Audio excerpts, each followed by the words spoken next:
All right, welcome to another episode of Comic Book Squares. We just want to remind everybody about our big contest for 2023. We're going to help find a new writer in comic books. We're partnered with Dream Foundry on this, and just remember the deadline is the end of September to get your stories in. So to kick the show off, my name's Shane. I'm Paul. I'm Ben. And I'm Mike. Let's get this show started.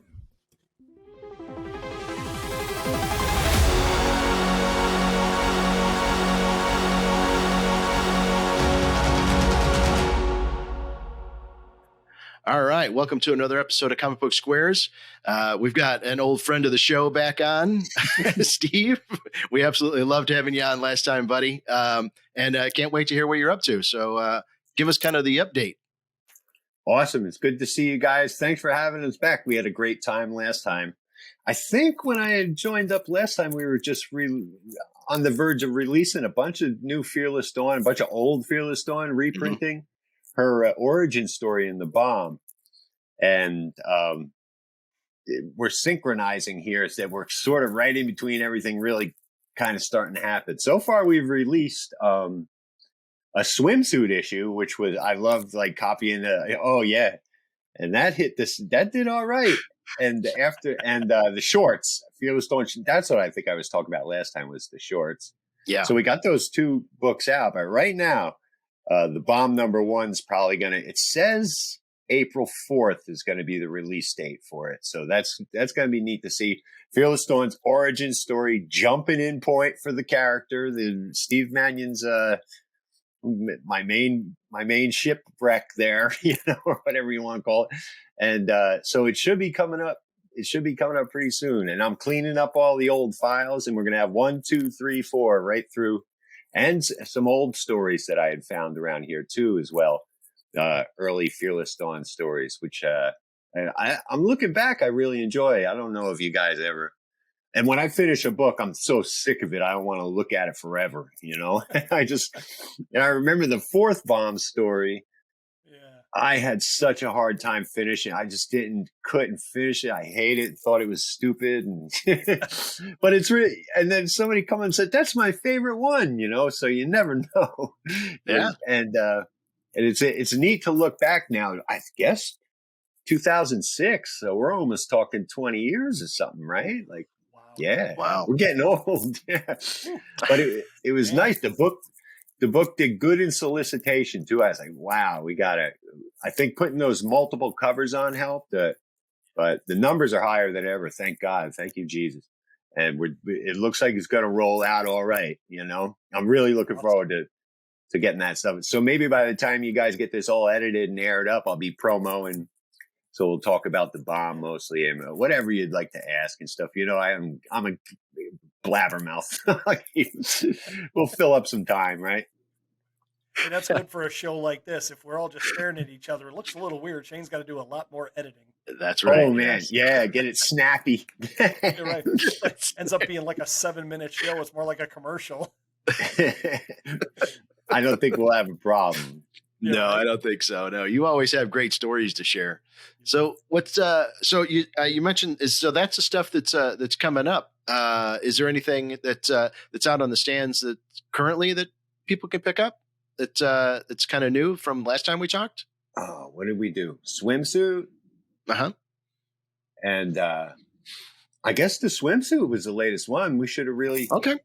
It's been mostly solicitation, and the bomb #1 should be here. So that the swimsuit, and you can bug them. Get down to your shop. There's all sorts of cool. What are those little enamel pins?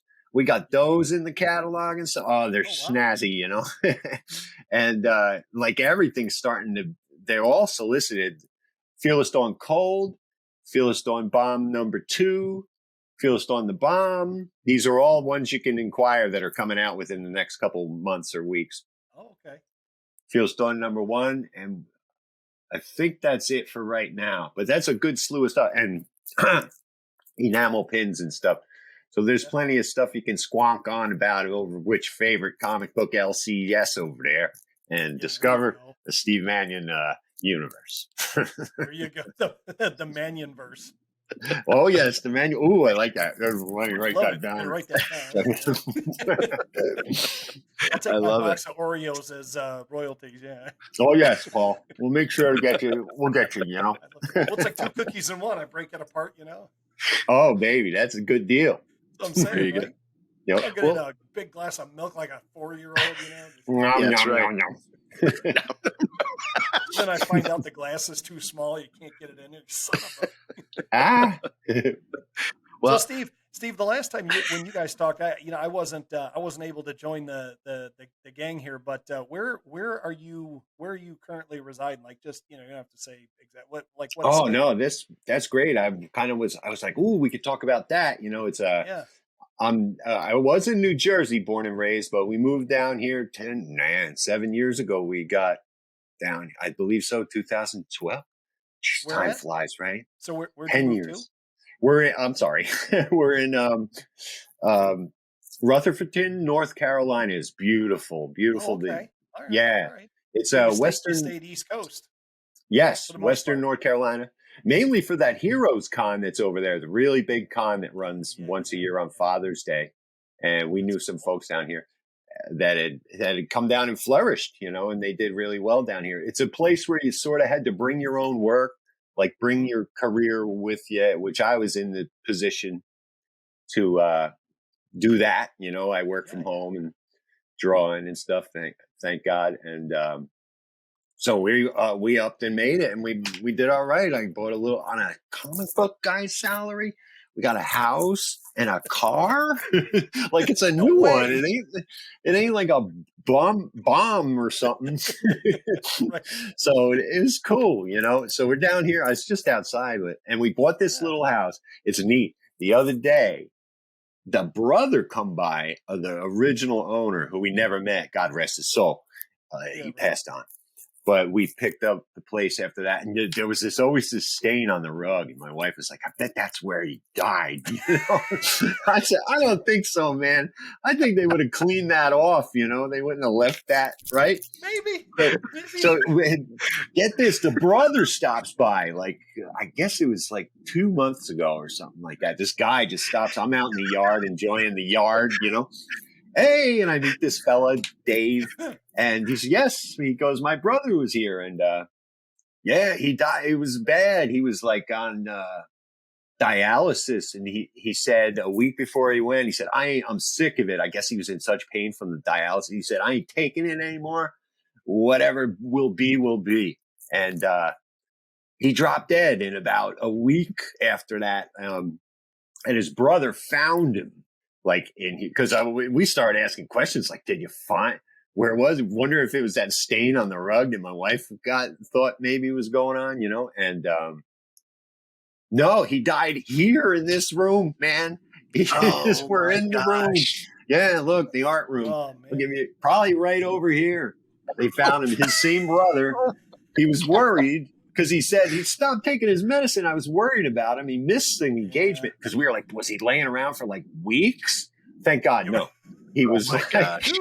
his brother was worried, Dave, who we met the other day, and came and did a welfare check when he had missed some sort of appointment with him, and found him in this art room.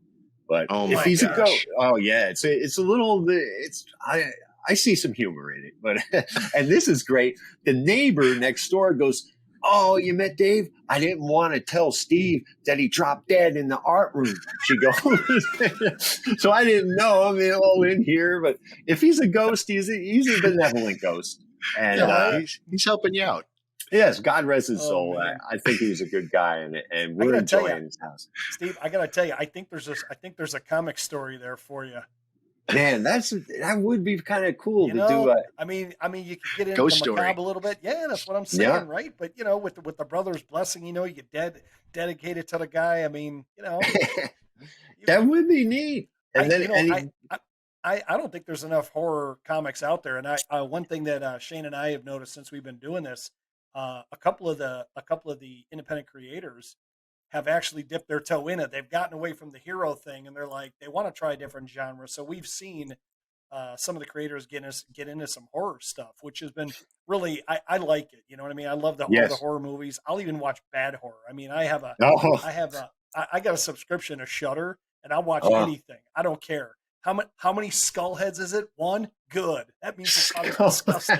You know, let me eat a Skull big heads. plate of scallops while I'm watching this, cannibalistic movie, But so I mean, Oh, but man. I mean, I'm glad that guys are getting into it. So I mean, I think there's a story there for you. Yeah, I didn't even think of it until you said it, and I was like, "Oh, that would be a really good slice of life, like a benevolent, a happy ending, Yep. sort of like the guy's Yeah. over my That's shoulder, enjoying That's seeing right. me work on his It craft." starts and- out like The Shining, but instead of an axe, Jack has like a big candy cane or something. Yeah. And I actually really like the twist that he was like, I ain't taking the medicine anymore. He was sort of, Yep. it's That's pretty right. courageous, that he was Yeah. just like, I'm sick of it. I'm ready to move on. It's Yeah. kind of, Well, there's He did it on his own terms. Mhm. and that what that's I mean that is that's pretty courageous. But I've seen that with folks in hospice and stuff like that. There's a comedian, Tom Segura. You guys know who that is? Mm. Tom Segura. Oh my God, he's hilarious. He talks about like his grandfather was like in his late 80s, early 90s, right? And he's like, he goes, I go over to visit my grandpa. Hey, grandpa, how you doing? And he'd be like, I'm still alive. And he's like, I go over and I shake his medicine and it's all full. And why aren't you taking your medicine? I don't want to be here. he's like, and he's old and he's had enough because he doesn't want to meet anybody else. So he's like, hey, grandpa, I want you to meet, Dave. And he's like, screw Dave. There's What's the something, matter with you? it's He's like, I know comforting enough to know, right? He's lived his life. He's ready to go. I ain't taking that stuff no more. I don't need to know. I don't need to know anybody else who I'm going to forget in 5 minutes after you leave. Oh man, that's pretty neat. Yeah, Yep. we're all on deck, man. It's coming up. That's right. It's coming for all of us. It sure does. Yeah. So So what? Hey, real quick, what was the thought behind the variant covers and things like that? Because I know that a lot of independents, independent creators aren't able to do that. That's kind of a pretty sharp marketing thing that obviously the bigger companies do a lot of. oh A lot yes, of independent creators don't do that. They just don't have the bandwidth. So what was the thought wow. behind all that? Thank you. I tell you, Frank brought it up. I'm like you said, I'm watching all these. I'm like, everybody's doing it, boy. And like Dynamite with those Vampirella, they got 13 covers. I mean, that's a little abusive, Right? But, I mean, all the Red Sonja, all of it. And then you get one cosplay and like 15 different, Yeah, and a cosplay one, but we figured give it a shot. Let's put in this one, and we did a signing one, like when you put your sign. I signed for like $10, Yep. and we actually raised the price. We got so many on the one orders Really?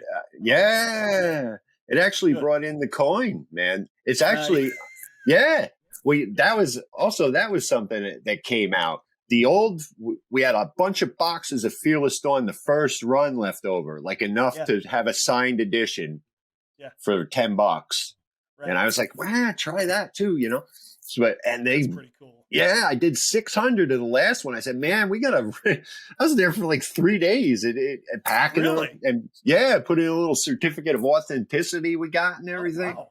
But I saw a nice check from that, it was worth it. So we did try it on bomb number 1. All the issues going forward. So that's one of the variants. You can get the main cover with a signature. Yep. And then, I love doing covers and selling them on eBay. So I was like, sure, Frank, let's give it a try. And darn it, if it didn't work, I think the price kind of changes up when you're printing the thing, though. I saw there's some of this. I was like, ooh, they call it like a plate change or something like that and add some coinage to it. Oh, But I think that's why our numbers are up. I'd like to really see, like in 6 months, when 4 or 5 more books come out, if our audience begins to actually grow and things like that. It's tough out there with the indie. So it was nice to see these numbers come back higher than ever, about double, man. Yeah. I've seen the Fearless Dawn in my local comic shops. Here. Good, awesome. So I don't know if you know, I'm like southwest of Chicago, so I'm kind of in that Chicago metro area, and we've got a store in this area. They got a couple in Wisconsin. They actually got one in California called Graham Crackers. Yep, So, I've and heard it. that's because the guy that owns it, his last name was Graham. And then there's another one in town. We have about 3 or 4 of them called Amazing Fantasy, and they're Oh, wow. pretty. I mean, they're picking up a lot of the indie stuff, and if Wow. one of the stores doesn't get it, another one of them actually will, right? Like one Oh, Amazing yeah. Fantasy may not get it, but the larger Amazing Fantasy 10 miles away may actually get it. So they're getting like the Bad Idea stuff, that those Nice. guys have been putting their stuff out, and I've seen your stuff in the store. And some of what's funny is a couple of the things that we've reviewed on this show real early on um, actually ended up making it into the stores. And I'm like, and I go past and I go, ooh, independent. And I go, wait, I reviewed that one. Oh, I Wow. remember. Oh, that's right. We talked about it like 2 months ago. It's weird because it's kind of, you see it to fruition, right? We know how much a Wow. lot Yeah. of the independent creators are kind of pushing against the tide to get your stuff out there, and then to see it on the Oh, shelf, yeah. it's like, good for them. Yeah, that's nice. Not even just a Kickstarter, it's starting to melt into the Yep, stores. That's what you would want. Hey, we've been that's it. blessed to be able to at least be in the stores. It's tough. And wow, that must be nice to see it. Like, man, It's they made it. pretty They're cool. getting them out Yeah, there. it's You pretty know. cool. It's almost like you see the cover and you're like, man, that looks familiar. Why does that look familiar? Oh, we talked to those guys, man. That's We talked awesome. to those guys. We looked through that book. We reviewed the book. We talked to the creator, and we're like, good for them. So Yeah, it's unfortunately it's too far few between, but it's nice to see that I don't know if it's because we're doing the show I notice it more, or yeah. it's happening more. I'd like to think hopefully it's a combination of both. Yeah, I do hear a lot of good news on the street, and the cartoon kayfabe guys. They're saying the one guy's super positive. He says it's a great time for comics with this Yeah, Kickstarter and stuff. You're getting all those genres that you were talking about earlier, and people being able to maybe put out something that's not superheroes and just yeah, get them out, get them done, and have an awesome range of comics to choose from and stuff. It is a good yep. time to. I kind of come up all through the 90s. I was right at the end of the go-go 90s. I joined, Oh and yeah, a month later it fell apart. Like the wheels came off a month yeah, later, and it was about 94, 95, and by yep, 96 we were like, they yep, said Marvel was I don't believe this, but they said they were turning the lights off to save yeah. electricity in Marvel. Come on. But it was that kind of fear was going around in the industry at that time. Yeah, I think that's what it was. I think it was. Um, I think they had oversaturated the market. I mean, they Oh talk yeah. about that X-Men #1 that Jim Lee did, and Oh it's not, yeah. you can get it for 50 cents because there's like 12 million copies out there. Oh I yeah. mean, it's the highest selling comic book ever. Well, yeah, because they overprinted. Like, what were they thinking? And now with some titles they go the other way and they purposely underprint. I think to create that Oh demand, and yeah. and then or they do the variant cover thing. And Yeah. DC is more insane than Marvel on the variant cover thing. I Oh mean, when I wow. go out, so they'll do like, let's say issue of Spider-Man will come out, and there'll be the regular cover, and then there'll be maybe 1 or 2 variants, and unless it's a special issue, right? Yeah. But then like for Batman, and there's already 12 different Batman titles out there, but they'll do one title, or I'm sorry, one cover for the main title, and then the variant will be a cardstock cover for Wow. 4.99. They'll like the regular book's 4.99. The Yeah. Batman is, and then they add the cardstock variant cover, and it's 5.99. It's like, Uh, I'm to me that's the speculator thing, right? yes. You're Yes. taking a guess. Oh, people are going to want this cover more than the other cover, and there's Yeah. times when I see the variant cover and it's worse than the regular cover. Ah, you can't. Like a dog goes back to its vomit. Yeah, That's I man. I How like did the man? Bible. I like Dog the back to Bible. its vomit. How did you know the name of my rock band back in high school? Vomit. The dog goes back to its vomit. Yes. Wasn't that the name? No. Oh my God, that's it's true Shane. though, and Shane knows. I'm just. I'm a wordologist. I love that kind of stuff. oh yeah, because my punk rock band, my first band was called the Pukes, which is kind of also ties into this. We've gone full circle with this thing. Oh my God. That's too But funny. That's man, awesome. yeah. The pukes. That's like Yeah. that's like that kid in that what's that kid's book? Shane, what is that? Diary of a Wimpy Kid. And his brother Roderick's band, Loaded Diaper. I'll tell you, my daughter's 10 and she loves diarrhea jokes. And do you know that song? Like, I taught her and her friend, that's all they talk about. Diarrhea, diarrhea, sliding into first and you feel a sudden burst. Diarrhea, diarrhea. Sliding into two and your pants are full of poo. Diarrhea. What's the third line? Sliding into third and you got a juicy turd. Diarrhea. Sliding into home and your pants are full of foam. Diarrhea.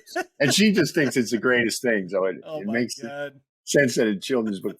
What are we talking about here? Comics. Let's get back to comics. Well, all right. Let's get that. Let's just get this back on the road here. So one thing I want. Jeez. Steve, my God! This happens every time we have Steve on. It kind of goes off the rails. He's like a Tesla. He jerks his own wheel off to the side. Oh man! Let's Let's get back. All right, let's get back. Okay. One thing I wanted to ask you about is so I follow you on Twitter and others. There's another social that you're on as well, and I just wanted to find out, from because I know that takes a lot of time. The social stuff, is that something that you handle, or do you have somebody that helps you with that? And then kind of how do you plan out your social releases and when you do it and what you actually release on social? I do take most of that burden on. I find it kind of quick. I get a couple of JPEGs. I mean, of course, you could probably have somebody doing it better, but I tend to put everything up there. I got Twitter, I got the Facebook and Instagram. Like this morning, I got a couple of things I put on eBay. So I'll hit each one and announce, hey, it's a new thing up there. And it doesn't. I could type more and stuff like it, right? I watch Adam Warren and he does his Patreon great. He writes a big thing about what he was thinking about when he did the story and how he changed the faces 3 times and that's nice to see it have that much depth to it. But I usually put a scooter up there and I don't know. It doesn't take too long. I got the Mac machine over here. The internet's good, and just get some sizable JPEGs and get them up. All those. I even got this old blog, man. Remember when blogs were hot? What was that, like 2010, 2007? Somebody said, start a blog. So I got these 2 blogs that I still put stuff on. But it's a beautiful thing, the social media. And I do see people come in, or this was neat. The other day, a guy goes, I was a fan of yours already, but now I got the book. I'm like, what? I guess he just was a fan and now he's buying the book, which is good. I thought you bought the book and then you got to be the fan. But it's nice to be able to interact and take a little time to get on over there and do it. It's not bogging me down too much.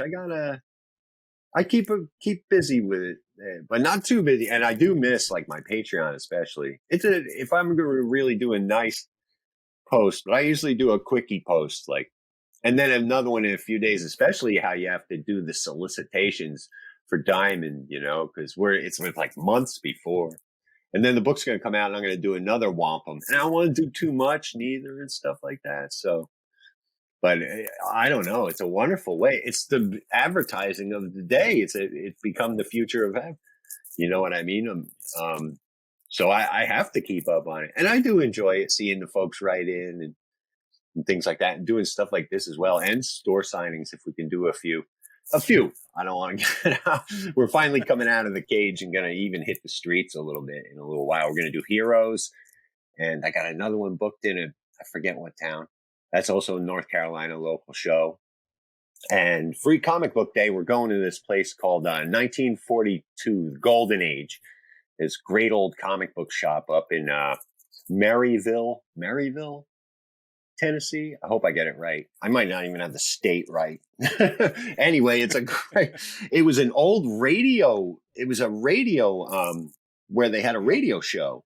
So there were all these booths and other rooms and stuff. He's got it really neat, really great community of folks coming in to see me. I'm not a big name. I'm not Jim Lee or nothing, but they were coming by the table, and I got all these free Sharpies. There's a Sharpie factory that seemed like everybody worked for a couple of minutes away.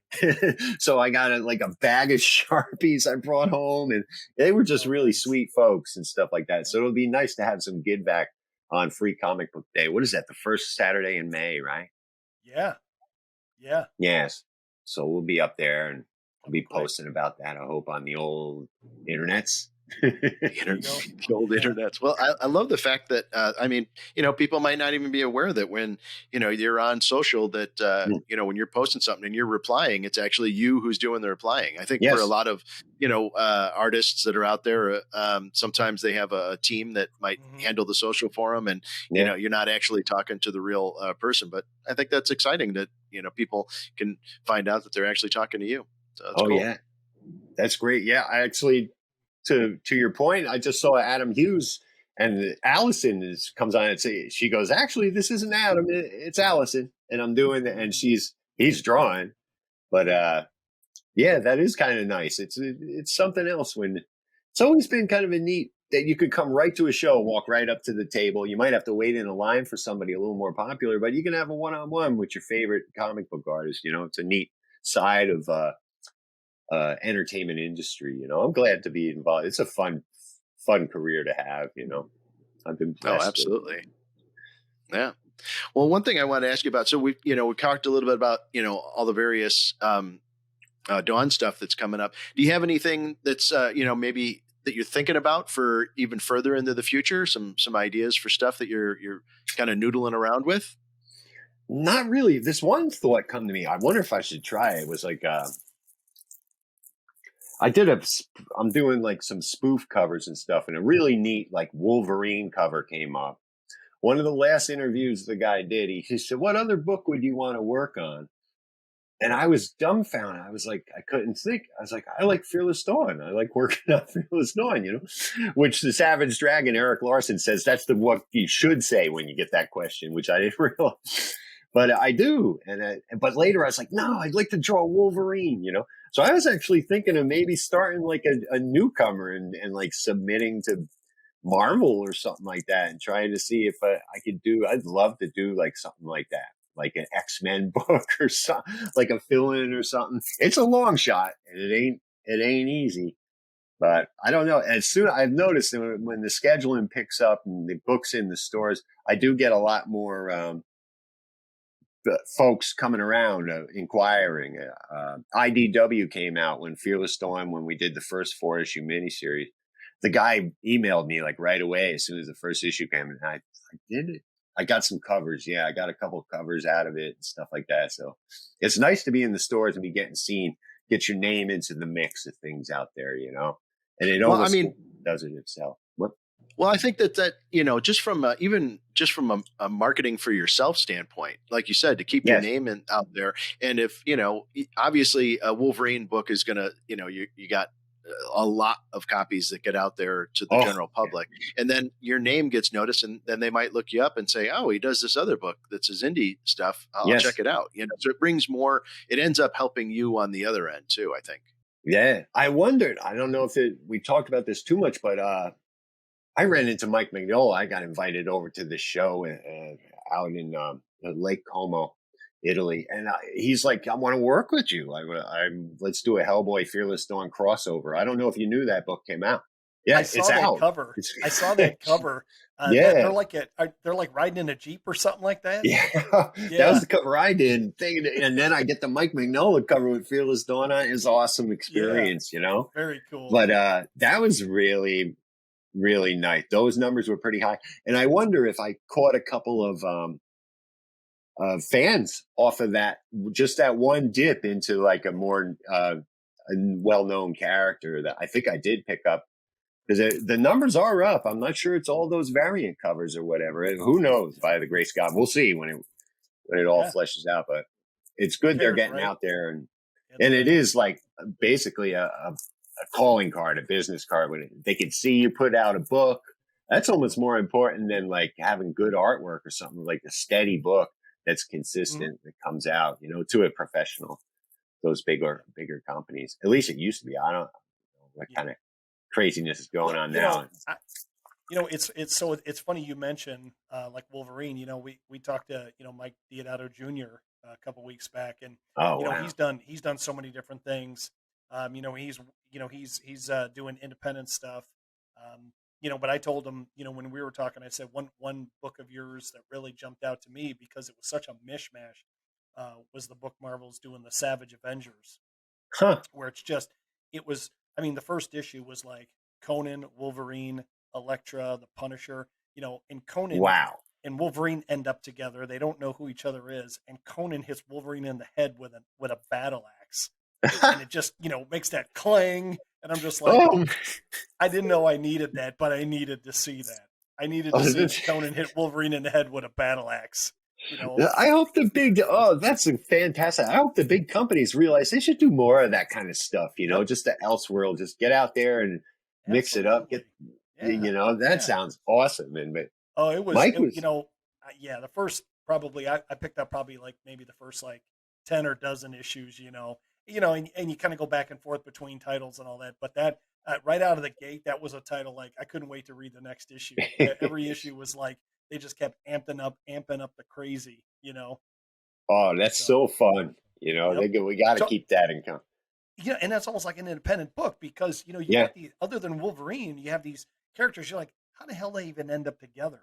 And I think that's, but going back to, that, and what I mean by that's like an independent thing is that's like a creative freedom. Yes, somebody had to come up with that and decide to do that, but like you own the characters you've created. You can do whatever you want with them, and nobody can tell you different, right? You can control the creative direction on those characters. And like you saying, you'd like to do Wolverine, and of course, obviously the visualization of it would come from you, but it would have to fit within a framework, right? Oh yes, those guys have those. They have the summit. To get the whole arc of the company, how it's going to go through the. It's like really tough to squeeze in like a little one shot where there's just something fun happening, when they have these epic tales playing out. I wonder, I've often thought if that's like standalone issues that anybody could pick up each story instead of these very complex where you have to get the other book and stuff like. I wonder if we kind of the industry shot itself in the foot and sort of doing those longer things, but I don't know. I mean the interconnected stuff. Shane and I have talked about this before. It's like, look, if I wanted to read a novel, I would read a novel. I'm not saying you got to dumb it down for me, but you got to remember, the writer is writing it as a series. We only get to read it every 30 to 35 days. Yeah. So I'm lucky I can remember what I had for breakfast yesterday, but you're asking me to remember 30 days ago the storyline, right? Oh, Sometimes the standalone or just the real quick 2-3 issue story arc is good. Right. You don't need to go 6 issues, just for the sake of doing it. So again, with your characters, you can do whatever you want. You can do the one shot. You can just fling it against the wall and see what happens. Oh yeah. And people love I'm keeping like a certain arc of things, but I always want it to be welcoming when somebody jumps in, Yep. So it'll be really neat to see what happens when these bomb issues start to come out and just keep plugging in stuff, thinking about the in-between time and stuff like that. Because I am starting to develop a universe. I'm like, wow, I've been at it 20 years. Yeah. I got all these characters, like in the Cold story, the newest Fearless Dawn story, which actually is like Fearless Dawn number 10. It fits. I saw that. Yeah, I saw that cover. Yeah. That's coming out. But there was a doctor scene in it. I'm like, hold it. I got those doctors back in issue number 4, They work with the girl with the hole in her head. There's a whole story there. You're gonna have a dry erase board with the yarn going in all these different directions, Yeah, it's getting like that. I'm like, no, I'm gonna use those two and develop those characters too. And I have I don't know. I just want to keep it fun. Draw these pages that I'm doing. Of a character sheet, like what did they call that? Marvel. It's like I got Dino Guy here, so you get like a picture of the character, and a lowdown of what goes on with them, and have that for like each character in the universe. yeah. You know, it's Yeah, basically turning into a team book. What I have, the newest stuff, Nice. Team 8, and there's 2 left. The other 6 are dead, but they're getting them back. They're gonna have so Dino guys join in, and Speedball and Murder Drone. I have all these characters that are popping out that are gonna actually make up the team. So there is a reason. And whether I like it or not, it is turning into an epic story arc. But I do want to keep it also approachable issue by issue as well. Sure. And hopefully, and like, I guess anything, when I found something cool, then I started to dive in, whatever it took, and then pinned out from there to finish off the collection and whatnot. So I don't know. I'm hoping for the best and just having fun with it, man. That's the bottom line. Definitely. Well, I mean, I think somebody who just did that recently. I mean, Todd McFarlane's been in the business a long time, 30 plus years, and he's now got he's got the Spawnverse now, right? Yeah. He's he's starting to connect. He's got like 4 or 5 different titles. He's all connecting, and so far it's working pretty good. Some of those titles are really, really, really, really interwoven. Wow. Yeah, it's not, but he's not. It's not like you say, unapproachable. So, yes, because if you know the character, it's like it what? works. Yeah, that's it. To keep it like grounded enough that you're not like, what? I think, and that's great. I've been watching the Todd Father. I really Peanuts. You gotta draw the peanuts. He does the knuckle, and I was like, that trick works, man. So I'm watching some of his art stuff, and I don't know. He's really hyped up on it. He really likes his comics, and he's still plowing along with it. It's good to see, and I picked that admiration up through like the COVID thing when we were all kind of trapped at home, and I started watching Cartoon Kayfabe, and they were going through all the old wizards. So Dino Guy, the 90s, that's my new character. He's like the 90s character all the way with the big muscle, and I'm just having a blast with it, just from good guys like that. And to see it come full circle, not that everybody's mad at Image, but seeing like, wow, this stuff was really great, and we were really excited when we were kids about it. Yeah, like that was. I was inspired by it, just listening to those guys talk about it, even though I wasn't in those circles at that age, Yeah. So it's awesome. Todd Father. Amen. The Todd Father. Well, that's awesome. Well, listen, Steve, I mean, we absolutely love having you on this show. It's always great to talk to you. I mean, we could just call up and just hang out all the time because I love hearing your stories. It's awesome. It's awesome. Yep. The guy, the ghost who roams around your art room is just fantastic. We've got to incorporate that somehow. We're gonna have it all fleshed out. We got a videography of me do it. We got it fleshed out and everything, man. Isn't it easy? That thing's awesome. No excuse. We're here to help. Thanks so much, guys. All right. Thanks so much. Steve. Have a great night, man. Take care. All righty. All right. Well, thanks for tuning in. This was another great episode. We love talking to old friends like Steve. Please hit the like, subscribe, and notification bell so we can keep bringing you content like this. And we'll see you on the next one.